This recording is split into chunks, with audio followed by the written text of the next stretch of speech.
Manifesto of Futurist Musicians by Francesco Balilla Pratella, January 11th, 1911. I address myself to the young. They alone will have to listen to me. They alone will be able to understand me. Some people are born already old, drooling specters from the past, cryptograms tumid with poisons. To them no words or ideas except a single injunction, the end. I address myself to the young who are necessarily athirst for things that are new and alive and contemporary. Let them follow me on the paths of the future, trusting and ardent. We're already my daring companions. Our companions, the futurist poets and painters, are preceding us, beautiful in their violence, audacious in their revolution, luminous with inspiring genius. A year ago, my futurist musical work was proclaimed the winner, among a field of contestants, of a prize of 1,000 lire that would go toward the costs of executing a work deemed superior and worthy of performance, according to the bequest left by Cincinnato Baruzzi from Bologna. The commission of judges comprised masters such as Pietro Mascagni, Giacomo Orefici, Guglielmo Maccioli, Rodolfo Ferrari, and the critic Jean-Baptiste Nappi. The work was entitled L'Asino d'Argent, and based on a poem in free verse which I had written. The performance, executed in December 1909 at the Municipal Theatre in Bologna, earned me a success of enormous enthusiasm. Some abject and stupid criticisms, generous defenses by friends and other personally unknown to me, honor and an abundance of enemies. This triumphal entrance into the world of Italian music, which placed me in contact with its public, publishers, and critics, has enabled me to assess with complete serenity the intellectual mediocrity, the mercantile meanness, and the misoneism that have reduced Italian music to a single and almost invariable form of vulgar melodrama, resulting in our absolute inferiority in the face of the futurist evolution of music in other countries. In Germany, in point of fact, after the glorious and revolutionary age that was dominated by the sublime genius of Wagner, Richard Strauss has almost elevated Baroque instrumentation into a vital form of art. True, his harmonic and acoustic mannerisms, which are deft, complicated, and striking, cannot conceal the aridity, commercialism, and banality of his spirit. Yet his innovative mind was struggling with and attempting to surpass the recent past.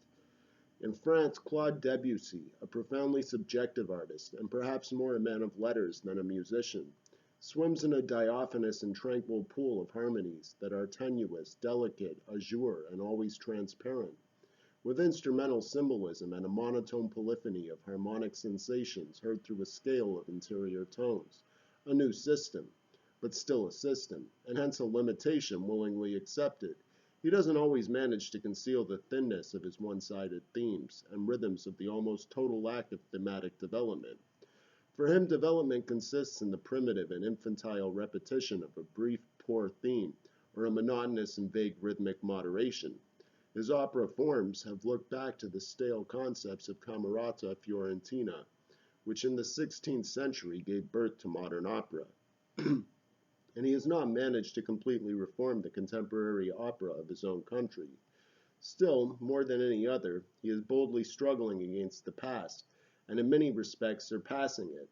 Intellectually stronger than him, but musically much weaker, is Gustave Charpentier. In England, Edward Elgar is contributing toward the destruction of the past.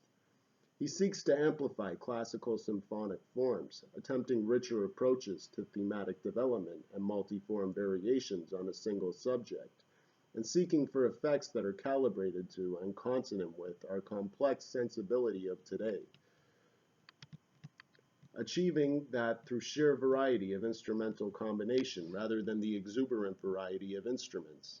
In Russia, modest Mussorgsky, renewed by his contacts with the spirit of Nicholas Rimsky-Korsakov, is also abandoning and helping people to forget tradition, going so by grafting national and primitive elements within formulas inherited from others, and by seeking dramatic fidelity and harmonic freedom.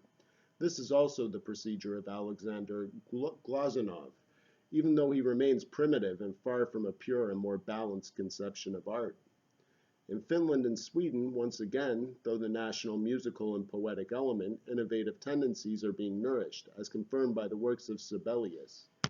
And in Italy, vegetating musical lyceums, conservatories, and academies are snares for the young and for art. In these pools of impotence, masters and professors, illustrious idiocies, perpetuate traditionalism and struggle against any effort to enlarge the field of music. From this stems a prudent repression and the constriction of any free or daring tendency, the continuous mortification of breakaway intelligence, unconditional support for the mediocrities who know how to copy and flatter, the prostitution of the great glories from the musical past, turned into insidious offensive weapons against budding talent, the restriction of study to empty acrobatics that are discussed in the perpetual agony of a culture hopelessly backward and already dead. The young musical talents that stagnate in the conservatories have fixed their eyes on the fascinating mirage of grand opera, under the aegis of the big publishers. It leads most of them to a bad end, and worse, by depriving them of technical and intellectual bases. Only a handful ever see their works performed, and of those the majority have to pay money in order to acquire paid and ephemeral successes or courteous toleration. Pure symphony, the last refuge, receives the failed composers of opera, who in self-defense advocate the demise of opera as an absurd and anti-musical form. On the other hand, they confirm that traditional charge that Italians are inherently averse to the symphony, proving themselves to be also inept in this noble and vital genre of composition. The cause of their double failure is a single one, which is not to be sought in the innocent, and yet never sufficiently columnated operatic and symphonic forms, but in their own impotence. In their rising careers, they avail themselves of that solemn swindle which is called well-made music, a counterfeit of true and great music, a worthless copy sold to a public that allows itself to be cheated by its own will. Yet the few fortunate ones who, after much self-sacrifice, succeed in obtaining the patronage of the great publishers, to whom they are bound by a hangman's contact, illusory and humiliating, represent a class of slaves, cowardly, sold out. The great merchant publishers command. They assign commercial limits to operatic forms and proclaim that the low, rachitic, and vulgar operas of Giacomo Puccini and Umberto Giordano are models not to be trespassed or superseded. They pay poets to waste time and intelligence in constructing and preparing a fauted confection which is called an opera libretto, and one made according to the recipe of that grotesque pastry cook named Luigi Illica. Publishers reject any opera that by good luck surpasses mediocrity. By means of their monopoly, they distribute and exploit their commodities and defend their field of action from any timid attempt at rebellion. The publishers presume to defend and to reflect the tastes of the public, and with the complicity of the critics, amidst tears and general commotion, they re-invoke, as warning and example, our vaunted monopoly on melody and bel canto, and they never sufficiently praised Italian opera, the thick and suffocating throat of the nation. Pietro Mascagni, at one time a pet of the publishers, is alone in having had the spirit and power to rebel against the art's tradition, its publishers, and its deceived and depraved public. By his personal example, the first and only one in Italy, he has revealed the shameful publishing monopolies and the venality of the critics, and has hastened the day of our liberation from the commercial and dilettantish czarisms that rule music. With real genius, he has brought forward true attempts at innovation in the harmonic and lyrical dimensions of opera, even if he still hasn't freed himself from traditional forms. The shame and filth that I have denounced in this synthetic overview faithfully represents Italy's past and its relations with the art and habits of today. An industry of the dead, a cult of graveyards, the desiccation of vital sources.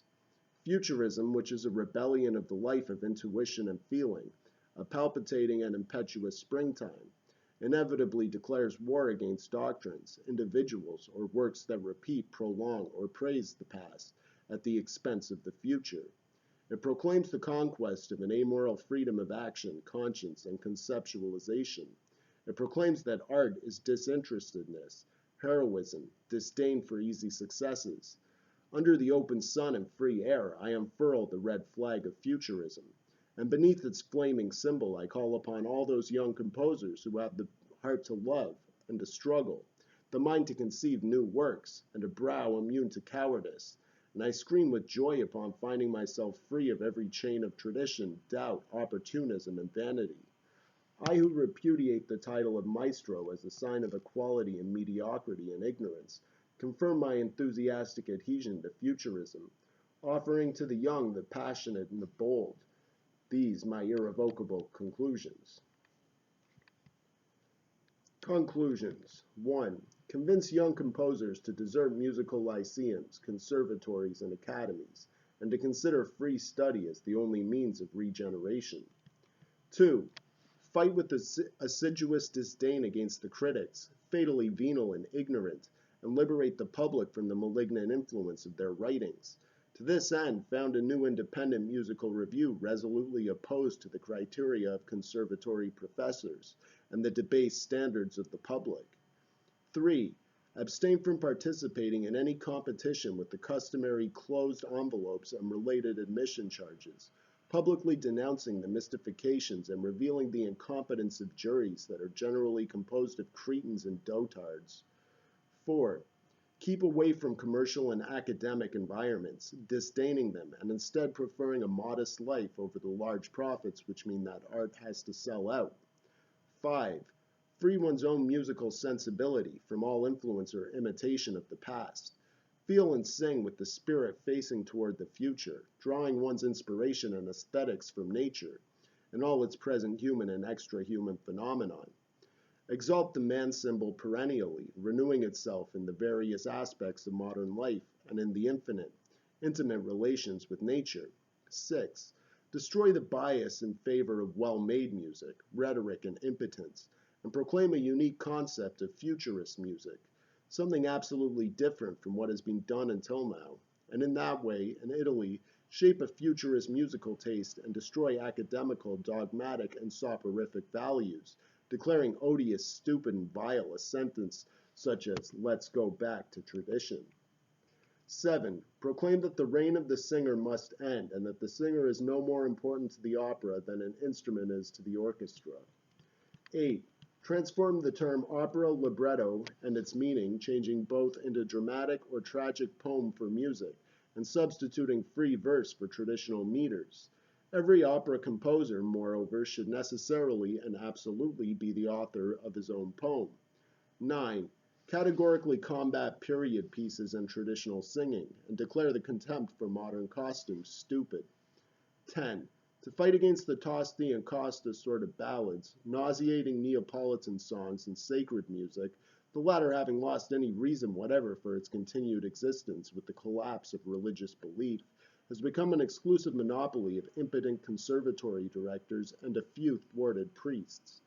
11. Provoke among audiences an ever-growing hostility against the exhumation of old works, which impede the appearance of innovative composers, and instead support and praise everything in music that seems original and revolutionary, considering it an honor to receive abuse and irony from opportunists and moribund people.